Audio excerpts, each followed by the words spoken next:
The first thing I heard that morning wasn't the birds or even the old pool filter humming along. It was the sound of Karen's heels, sharp and steady, pounding a warning straight across my yard like some kind of countdown to chaos. She was marching with that clipboard in hand, chin held so high you'd think she was on a parade float, not trespassing on my property. "Your pool's now a VIP venue," she declared, all matter of fact, as if she was doing me a favor. And just like that, I knew peace and quiet were about to become distant memories. Let me just say up front, I wasn't about to roll over. This was my home, my turf, and Karen was about to find out exactly what happens when you pick a fight with the wrong homeowner.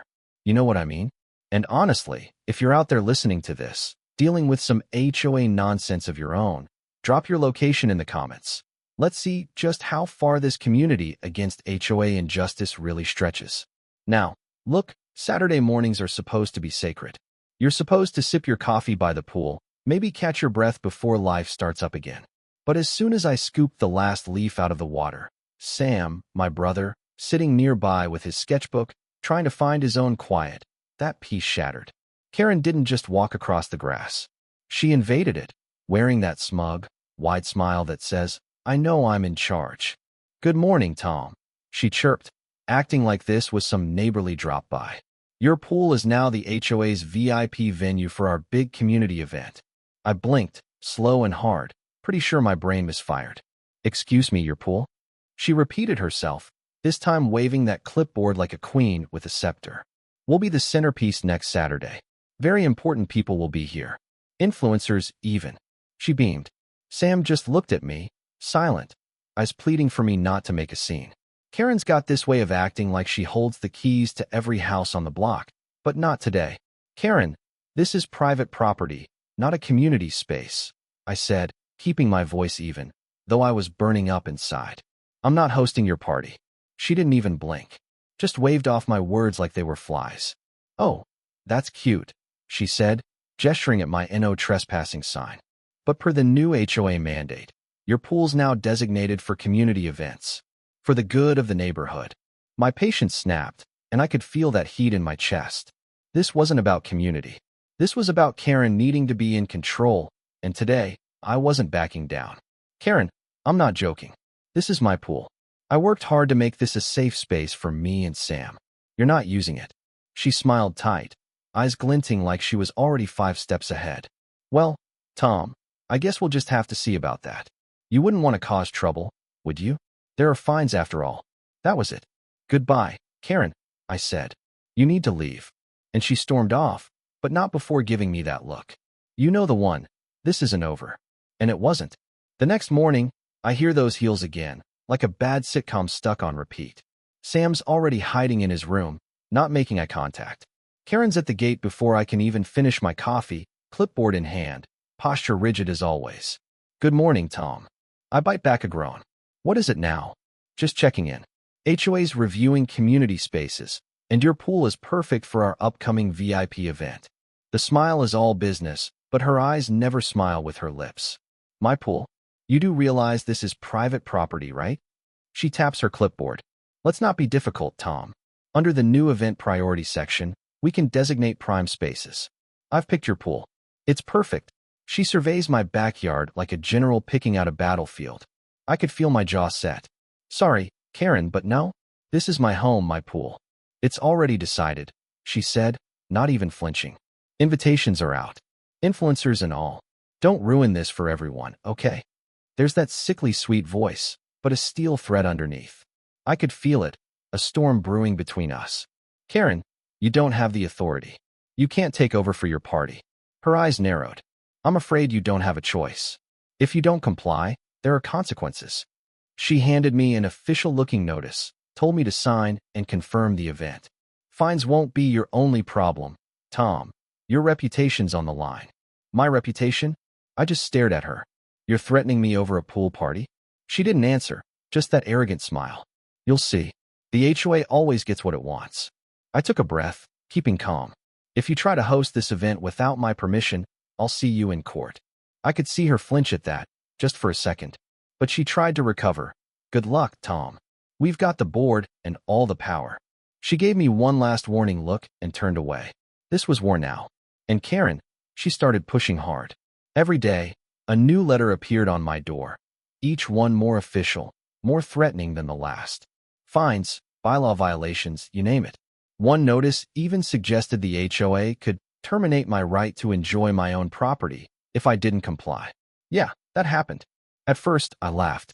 But after the third or fourth notice, it wasn't funny anymore. Karen was escalating, hoping to wear me down. And right about then, something weird happened, a twist I never saw coming. Hank, an old-timer who'd lived in Willow Creek forever and was my sounding board in all this, called me up. Tom, you won't believe this. Karen's been selling tickets to the VIP party at your pool. $100 a pop, calling it a community fundraiser, but folks are paying her directly. My jaw dropped. You're telling me she's selling tickets for an event on my property? That's exactly what I'm telling you. She's raking it in. It's not going to the HOA either. She's pocketing it. Suddenly, this wasn't just an HOA power trip. This was fraud. I gathered everything. Emails, ticket ads, screenshots from neighbors who'd paid. I called my lawyer. She's not just overreaching, I told him. She's committing fraud.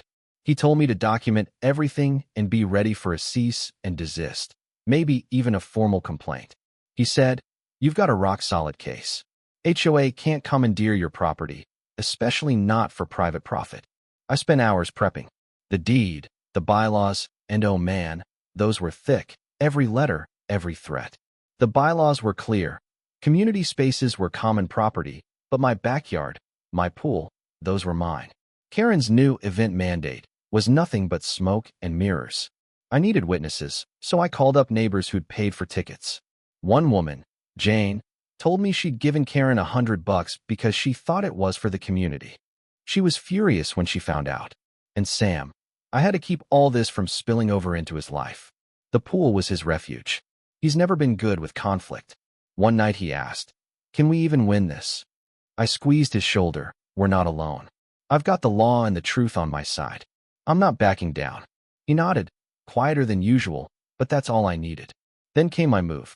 I bought the biggest submersible pump I could find, set it up by the pool after reading every water discharge regulation in the book, and started draining the pool. If Karen wanted a party, she'd have to throw it in an empty hole. Each gallon that disappeared felt like taking back a little control. I documented everything: pump, setup, date, time.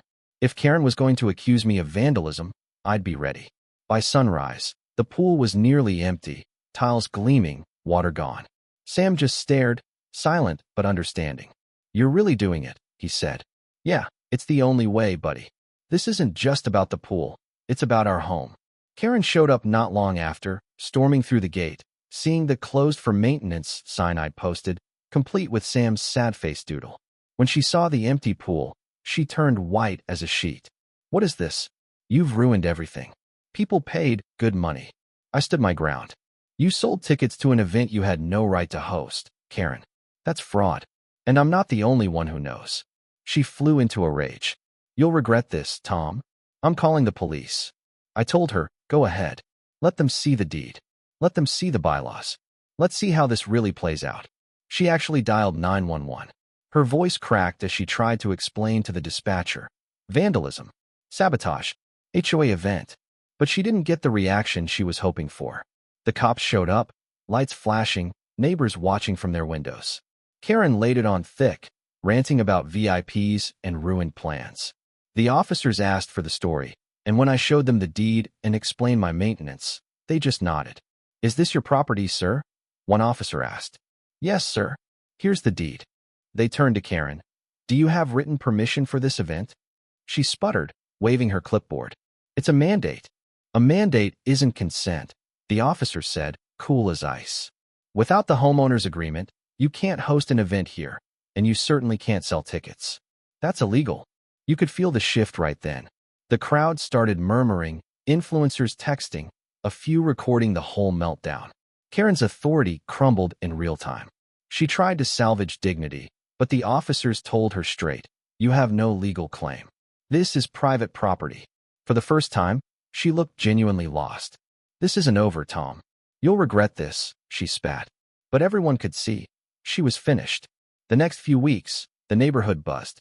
Hank called, chuckling. She's the laughingstock of Willow Creek.